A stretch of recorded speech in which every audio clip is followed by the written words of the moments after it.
안녕하세요. 약사 정혜경입니다. 오늘은 고혈압과 당뇨 같은 만성질환 관리를 하고 계시는 분들을 위한 약 정보를 알려드리려고 여기 이 자리에 왔습니다. 제일 먼저 제가 알려드릴 이야기는 양력 관리의 중요성에 대한 이야기입니다.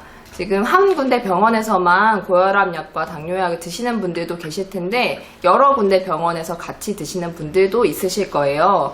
그럴 때는 가장 중요한 거는 그 병원에 새로 가셨을 때나 원래 다니시던 병원이어도 내가 다른 병원에서 어떤 약을 드시고 있는지 꼭 알려두시는 게 가장 중요합니다.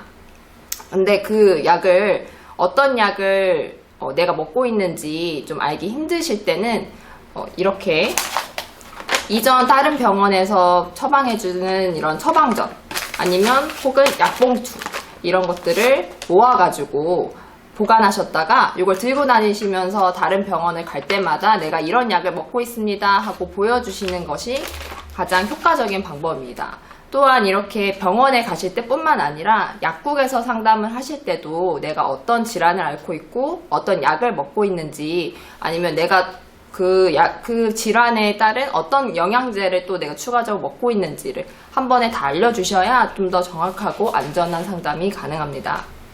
만약에 근데 이렇게 약봉투를 받으셨거나 처방전을 받으셨을 때 이걸 들고 다니시기 번거로우시다 하는 분들이 계실 거예요. 그럴 때는 이거를 이렇게 간단하게 약수첩이라는 걸 통해서 간단하게 만드실 수 있습니다. 이거 한번 예시를 보여드릴 텐데요. 이거는 특별한 건 아니고 뭐 시중에 파는 다양한 수첩을 이용해서 이 처방 봉투나 처방전에 이 약 나와 있는 부분을 잘라서 모아가지고 이 수첩에 하나하나 내가 지금 먹고 있는 약이 무엇인지 이렇게 간단하게 붙여만 놓으시면 됩니다. 그래서 내가 어떤 약을 몇 가지나 먹고 있습니다 라고 이렇게만 챙겨 놓으시면 이걸 어떤 병원에 가시든 어떤 약국에 가시든 간편하게 보여주시면 해당 원장님이나 혹은 약사님이 보시고 다른 병원에서 이런 약을 먹고 있구나 이런 영양제를 드시고 있구나 하고 알고 그거에 맞지 않게 충돌되는 약이나 아니면은 서로 뭐 중복되는 약을 피해서 처방을 해주실 수 있으니까요. 일단 약을 정리하고 잘 먹는 것도 중요하지만 제일 먼저 이렇게 양력 관리를 하시는 게 제일 중요하다고 할 수 있습니다. 두 번째로 약 정리의 중요성에 대해서 말씀드리겠습니다. 고혈압, 당뇨 같은 만성질환 앓고 계시는 분들은 아무래도 약 가짓수가 좀 많아지고 그리고 한 달 단위, 두 달 단위 약이 많으니까 약 보관하고 정리하고 관리하시는 게 좀 힘드실 수 있는데요. 그래서 일단 제가 몇 가지 팁들을 알려드리도록 하겠습니다. 첫 번째로 가장 중요한 일은 약을 다른 물건들과 섞이게 두지 않는 것이 제일 중요합니다. 그리고 어디 구석에 이렇게 넣어 놓으시는 게 아니라 약 코너를 하나 정하셔서 잘 보이고 내가 손이 자주 가는 위치를 딱 마련을 해 놓으시고 거기에서 이제 약 규칙적으로 꺼내 드신다 라는 원칙을 정하시는 게 일단 첫 번째로 가장 중요합니다. 또 만약에 그렇게 했는데도 불구하고 한 군데에 쌓아놓기만 해서는 약을 잘 먹을 순 없잖아요. 그럴 때 저희가 할 수 있는 것은 이런 바구니 같은 것들을 준비를 하셔서 그 약도 병원에서 처방받으시는 처방약이 있고 뭐 약국이나 다른 데서 사시는 일반 의약품이 있으실 거예요. 그래서 제일 먼저 할 수 있는 방법은 이런 약국에서 살 수 있는 일반 의약품 약과 이런 처방약들을 구분해서 다른 통에 이렇게 담아두시는 거. 그게 이제 가장 분류하기가 제일 먼저 쉬우시고 그 다음에 처방약을 분류하실 때도 이런 지퍼백 등을 이용하셔가지고 정리를 하실 수 있습니다. 가장 이제 좀 먹기 편하게 분류를 하시려면 아침에 먹는 약 그리고 저녁에 먹는 약 이렇게 약들을 모아놓고 아침에는 여기에 있는 약들을 꺼내 먹는다. 저녁에는 여기 있는 약들을 꺼내 먹는다 라는 규칙을 세우시면은 약을 헷갈리지 않고 드실 수 있는 방법이고요.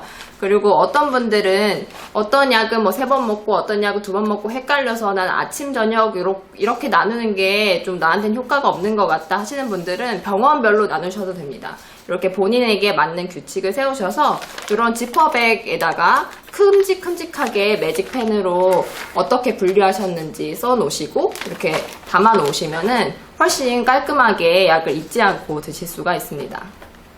그리고 또 약을 이제 보관하실 때 대부분 모든 약은 이렇게 실온에 그냥 상온에 보관하시는 게 제일 좋습니다. 간혹 가다가 이제 제가 집에 가면 나는 한 달치 약이기 때문에 약을 오래 보관해야 돼서 냉장고에 보관한다. 이런 분들이 있는데 오히려 냉장고에 습기가 많고 하기 때문에 더 좋지 않을 때가 있습니다. 그래서 냉장 보관하는 약입니다 라고 말해주기 전까지는 그냥 그늘진 곳에 이렇게 실온 보관하시는 게 가장 좋습니다.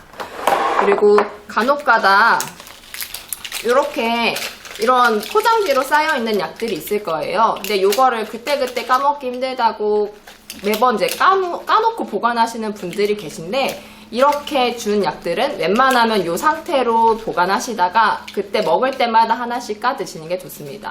그 이유는 아무래도 습기에 약할 수도 있고 빛에 이렇게 약할 수도 있기 때문에 약도 상할 수가 있거든요. 그래서 이렇게 처방된 그 상태로 갖고 계셨다가 필요할 때만 챙겨 드시는 게 좋습니다. 또 특히 이제 뭐 협심증이나 이제 협심증을 앓고 계시는 분들은 이런 차강 봉투나 아니면 차강 갈색 병 같은 데 담아두시는 이제 약사님들이 이제 계세요. 약을 이렇게 따로 갈색 봉투에다가 담아주시는 분들이 계신데, 이런 경우에는 이거 검어해서 나 잘 안 보이니까 꺼내놓을래 하고서 이렇게 밖에다 약을 꺼내 놓으시면 약효가 사라질 수 있습니다. 그러니까 이렇게 차광 봉투나 차광용 그 병 같은 데 담아주는 약은 그 상태로 실온에 보관하시는 게 가장 좋습니다.